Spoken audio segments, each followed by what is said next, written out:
हाँ, तो विद्यार्थियों, आज हम विचार विमर्श करेंगे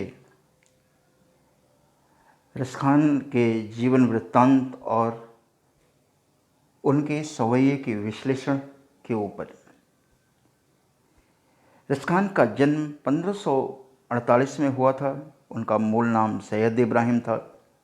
ये दिल्ली के आसपास के रहने वाले थे और इन्हें कृष्ण भक्ति ने ऐसा सम्मोहित किया, इन्हें कृष्ण के प्रेम ने ऐसा आकर्षित किया कि ये गोस्वामी विठल दास से दीक्षा लेकर के ब्रज भूमि में ही सदा सदा के लिए बस गए। सन 1628 के लगभग इनकी मृत्यु हुई। इनका वास्तविक नाम, जैसा कि हमने अभी पढ़ा है, सैयद इब्राहिम था। ये इस्लाम धर्म और अरबी भाषा के परिवेश में, अरबी फारसी उर्दू के परिवेश में इनका जन्म हुआ था।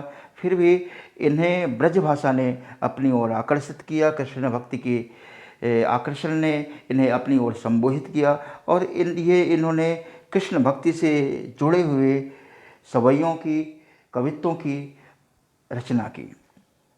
यहाँ संकलित पहले और दूसरे सवैये में कृष्ण और कृष्ण भूमि के प्रति कवि का अनन्य समर्पण भाव व्यक्त हुआ है।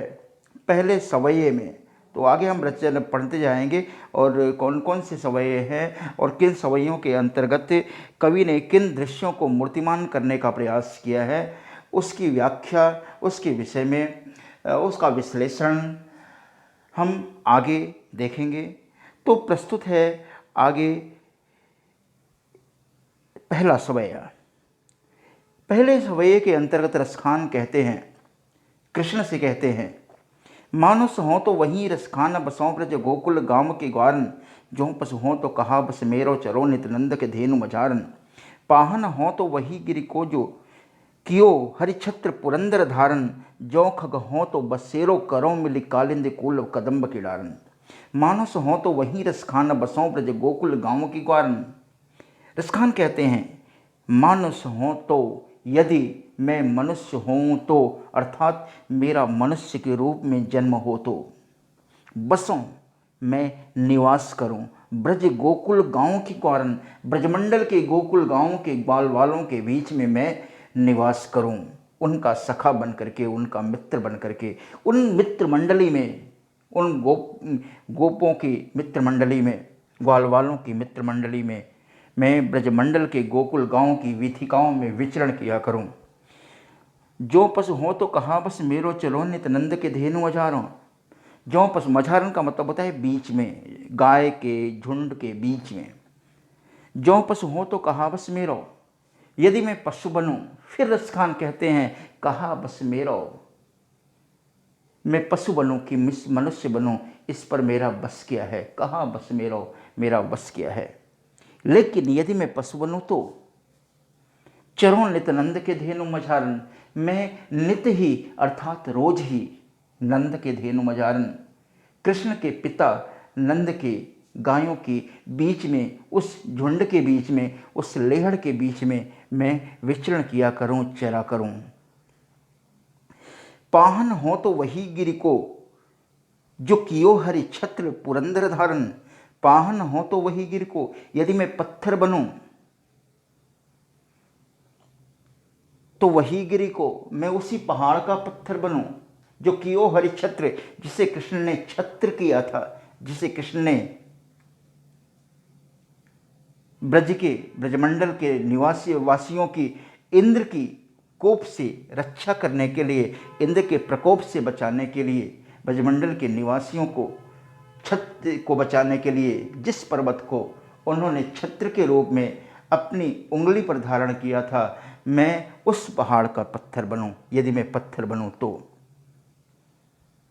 जो खग हो तो बसेरो करो मिल कालिंद कूल कदम्ब की डारन, यदि मैं खग बनूं, खग का मतलब होता है पक्षी, यदि मैं पक्षी बनूं, यदि मैं पक्षी बनूं, जो खग हो तो बसेरो करो, मैं बसेरा करूं कालिंदी कूल, कालिंदी अर्थात यमुना, कूल अर्थात किनारा,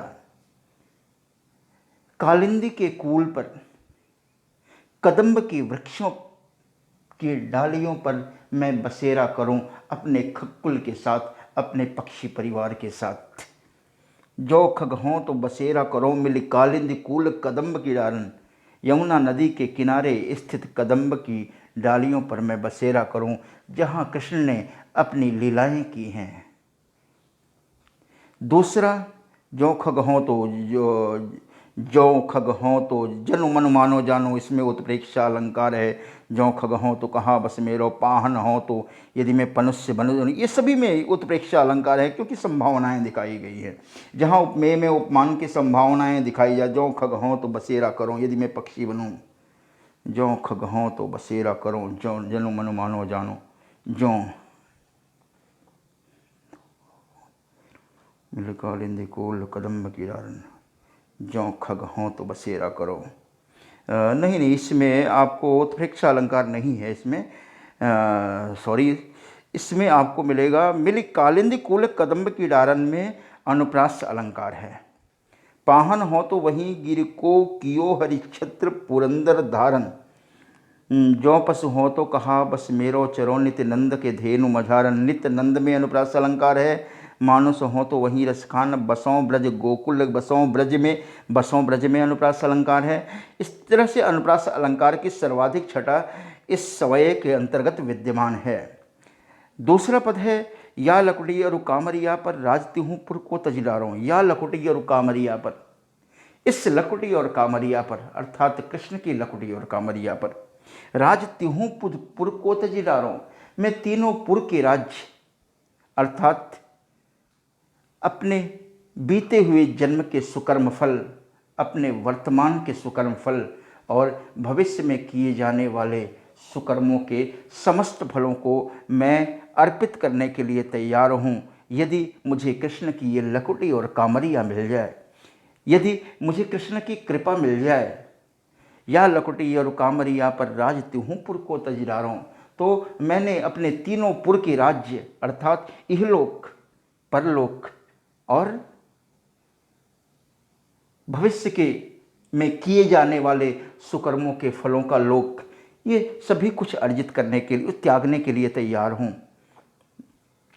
आठों सिद्धि नौ निधि के सुख नंद की गाय चराई बिसारों, आठों सिद्धि, रसखान कहते हैं मैं अपनी आठों सिद्धियाँ, मैं अपनी नौ निधियाँ, सिद्धियाँ अणिमा लघिमा महिमा इसितो वसित प्लाकाम्य, ये सारी सिद्धियाँ हैं। और निधियाँ हैं शंख चक्र शंख पद्म इत्यादि, ये निधियाँ हैं, नौ निधियाँ हैं। इन सभी के सुखों को मैं त्यागने के लिए तैयार हूँ, यदि मुझे कृष्ण की लकुटी और कामरिया मिल जाए। अर्थात रसखान कहते हैं मैं अपना सर्वस्व त्यागने के लिए तैयार हूँ, यदि मुझे कृष्ण की लकुटी और कामरिया की कृपा प्राप्त हो जाए। रसखान कबों इन्हें आँखिन सौंप ब्रज के बन बाग तड़ागने हारों, कृष्ण कहते हैं, नहीं रसखान कहते हैं, रसखान कबों इन्हीं आँखिन सो, कभी मुझे सौभाग्य मिले तो मैं चाहूँगा कि ब्रज के वन बाग और तड़ाग को देखूं, उसे निहारूं, क्योंकि कृष्ण की स्मृतियाँ इन वन बाग और तड़ागों में अनुगुंजित हैं, अब भी समाई हुई हैं। रसखान कबों इन्हीं आँखिन सो ब्रज के वन बाग तड़ाग निहारों। तड़ाग का मतलब होता है सरोवर, वन का मतलब जंगल, बाग का मतलब बगीचा, कबों का मतलब यहाँ कभी से है। कोटि के एक कल धोत के धाम करील की कुंजन ऊपर वारों, रसखान कहते हैं कोटि के एक कल धोत के धाम, करोड़ों सोने चांदी के बने हुए महल, धाम का मतलब यहाँ महल से होगा, धाम का मतलब घर होता है, सोने चांदी के बने हुए हैं तो वो महल हुए। कोटि के एक कल धोत के धाम, रसखान कहते हैं कि करोड़ों सोने चांदी के बने हुए महलों के ऐश्वर्य को भी, की संपदा को भी, करील के कुंजन ऊपर वारों, मैं करील के कुंजों के ऊपर न्योछावर करता हूँ, क्योंकि इन करील के कुंजों की छाया में कृष्ण की स्मृतियाँ आज भी समाई हुई हैं। तीसरा है कोटि के कलधौत के धाम, इसमें अनुप्रास अलंकार है। करील के कुंजन ऊपर वारों में भी अनुप्रास अलंकार है। रसखान कवों इन आखिन सो ब्रज के बन बाग तड़ाग निहारो, बन बाग में अनुप्रास अलंकार है। आठों सिद्धि नवों निधि के सुख, नंद की गाय चराई बिसारों, या लकुटी और कामरिया पर राजत्यूँ पुर को तजडारों। बिसारों और तजदारों में भी यहाँ भी अनुप्रास अलंकार है। रावण की आखिरी में आवृत्ति हुई है। आठों सिद्धि नवों निधि को सुख, तो आठों सिद्धियाँ 8 प्रकार की होती हैं ये, और 9 प्रकार की निधियाँ होती हैं। आप अपनी पाठ्य पुस्तक में पीछे देखेंगे तो इनका उल्लेख भी किया हुआ है। 8 सिद्धि और 9 निधियों का उल्लेख होता है, किया गया है। 8 प्रकार की सिद्धियाँ, 9 प्रकार की निधियाँ। 8 प्रकार की सिद्धियाँ हैं अणिमा, लघिमा, महिमा, ईशित्व, वसी। तीसरा है मोर पखा सिर ऊपर राखियों, गुंज की माल गरे पहिरोंगी। ओढ़ पीताम्बर लय लकुटी, बन गोधन ग्वारन संग फिरोंगी। भाव तो वो ही मेरो रस खान, सो तेरे कहे सब स्वांग करोंगी। या मुरली मुरलीधर की अधरा न धरी, अधरा न धरोंगी। मोर पखा सिर ऊपर राखियाँ। एक गोपी अपनी सखियों से कहती है कि मोर पखा सिर ऊपर राखियों, मोर पंख के मुकुट को अपने सिर पर धारण कर लूँगी। गुंज की माला करे पहिरोंगी, और गुंज के फूलों की माला अपने गले में धारण कर लूँगी। गुंज की माल करे पहनोंगी। ओढ़ी पीताम्बर लय लकुटी, बन गोधन ग्वारिन संग फिरोंगी। और मैं पीताम्बर ओढ़ लूँगी, ओढ़ी पीताम्बर लय लकुटी, और हाथ में लकुटी ले लूँगी। बन गोधन, चरवाहा बन करके, ग्वारन संग फिरोंगी, ग्वाल वालों के संग घूमा करूँगी। ग्वारिन संग फिरोंगी।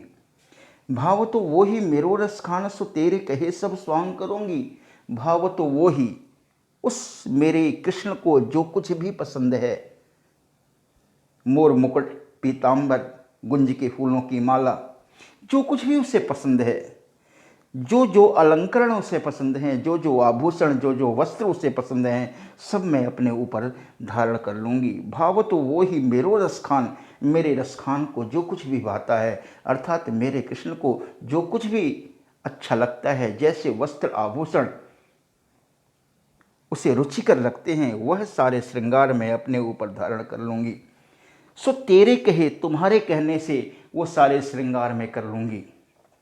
या मुरली मुरलीधर की अधरा न धरी, अधरा न धरूंगी। लेकिन या मुरली, यह मुरली मुरलीधर की, कृष्ण की इस बांसुरी को अधरा न धरी, जिसे कृष्ण अपने अधरों पर धारण करते हैं। अधरा न धरी, अधरा न धरूंगी, उसे मैं अपने अधरों पर कभी नहीं धारण करूंगी। यहाँ पर गोपिकाओं ने बांसुरी के प्रति, जो कृष्ण की अंग संग है, जो कृष्ण के साथ सदैव रहती है, उस बांसुरी के प्रति अपनी उपेक्षा की भावना व्यक्त की है। वो कृष्ण को अपनी सौत के समकक्ष समझती हैं। उनका कृष्ण की बांसुरी के प्रति घृणा का भाव है, द्वेष का भाव है। उस देश भावना की यहाँ पर कविता में अभिव्यक्ति हुई है। या मुरली मुरलीधर की अधरान धरी, अधरान धरोंगी। इसमें अधरान धरोंगी में यमक अलंकार है, क्योंकि अधरान शब्द 2 बार आया है, और दोनों बार इस अधरान के अलग अलग अर्थ हैं। एक अधरान का मतलब अधर से है, दूसरा अधरान का मतलब अधरों पर नहीं। तो अलग अलग अर्थ है। वही शब्द जब एक कविता में वही शब्द जब बार बार, एक से अधिक बार आता है, और उसका अर्थ भिन्न भिन्न होता है, तो वहाँ पर यमक अलंकार होता है। तो यहाँ पर यमक अलंकार है। अगला सवय है कानन दे उंगरी रही बोझ, बही मुरली धुन मंद बजे हैं। एक सखी कहती है अपने परिजनों से, अपने मित्रों से, अपने आसपास के लोगों से कहती है, कानन दे उंगली रही बोझ, बही मुरली धुन मंद बजे हैं। मैं कान में उंगली डाल करके नहीं सुनूंगी, रह जाऊंगी। जब ही मुरली धुन मंद बजे हैं, जब ही वह कृष्ण बांसुरी की मंद धुन को, मधुर धुन को बजाएगा, मैं कान में उंगली डाल करके रह जाऊंगी। मोहन तानन सोरस खान अटाचढ़ी गोधन गए हैं तो गए हैं। मोहन तानन, मन को मोह लेने वाली तान से, सोरस खान, वह रस खान अर्थात तो वह कृष्ण मन को मोह लेने वाली तान से तान बजाएगा। चढ़ी गोधन गए हैं तो गए हैं। वह कृष्ण अपनी बांसुरी के माध्यम से मन को मोह लेने वाली तान को बजाएगा तो बजाएगा। गोधन गए हैं तो गए हैं, बांसुरी की धुन पर गोधन के गीत गाएगा तो गाएगा। मन को मोह लेने वाले गीत गाएगा तो गाएगा। बांसुरी के माध्यम से वह मन को आकर्षित करने वाली स्वर लहरियों को छेड़ेगा तो छेड़ेगा। अटा चढ़ी, अटा का मतलब होता है किसी ऊंचे स्थान पर। तेरी कहो सिगरो ब्रज लोगन, काली कोई कितनो समझे हैं, काली कोई कितनो समझे हैं, इसमें अनुप्रास अलंकार है। तेरी कहो सिगरो ब्रज लोगन, तेरी का मतलब पुकार करके कह देती हूँ मैं ब्रज के सारे लोगों को पुकार करके कह देती हूँ, मैं सभी को पुकार करके कह देती हूँ। तेरी कहो सिगरो ब्रज लोगनी, ब्रज के सभी लोगों से मैं पुकार करके आवाज़ लगा करके कह देती हूँ, काली कोई कितनों समझे हैं। कल हमें कोई कितना भी समझाएगा लेकिन मैं नहीं मानूंगी, काली कोई कितनों समझे हैं। मायरी वाम की मुस्कान संहारी न जय हैं न जय हैं न जय हैं। मायरी न मतलब अर्थात मैं अपने माँ की सौगंध खा करके कहती हूँ, वाह मुख की मुस्कान, उस कृष्ण के मुख की मुस्कान के आगे मुझे स्वयं को संभाला नहीं जाएगा, मैं स्वयं को रोक नहीं पाऊंगी। माँ इरवा मुख की मुस्कान संभारी न जय हैं न जय हैं न जय हैं। वह बांसुरी बजाएगा तो मैं कानों में उंगली डाल करके रह जाऊंगी, उसकी बांसुरी की मधुर ध्वनि को नहीं सुनूंगी। लेकिन यदि वह मुस्कुराएगा तो मैं स्वयं को नहीं संभाल पाऊंगी। इसलिए मैं आज ही पुकार करके कह देती हूँ कि कृष्ण को सभी बरज लेना, उसे रोक लेना कि वह मुस्कुराए न। इसमें भावार्थ यह निकलता है।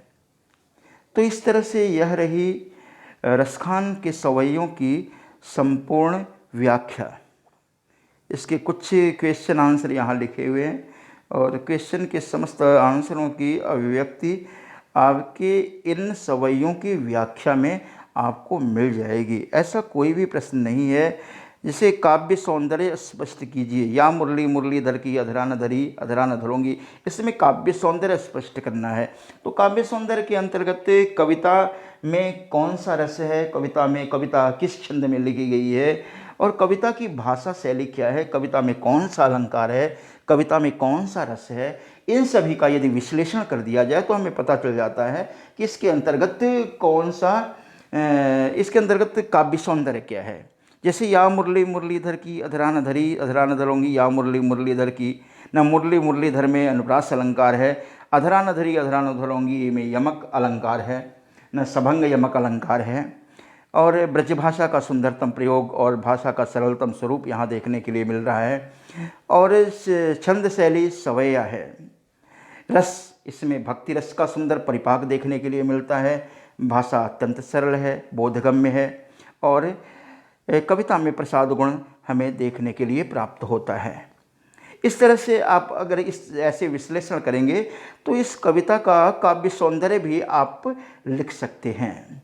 भाव स्पष्ट कीजिए, ये प्रश्न है। 7वां प्रश्न है कि कोटि के कल धौत के धाम करील के कुंजन ऊपर बारो, मतलब इसकी आपको व्याख्या कर देनी है कि इसका अर्थ क्या होगा भाव के अंतर्गत। मायरी वा मुख की मुस्कान संभाले न जय है न जय है न जय, मतलब उस मुस्कान को मुझसे संभाला नहीं जाएगा।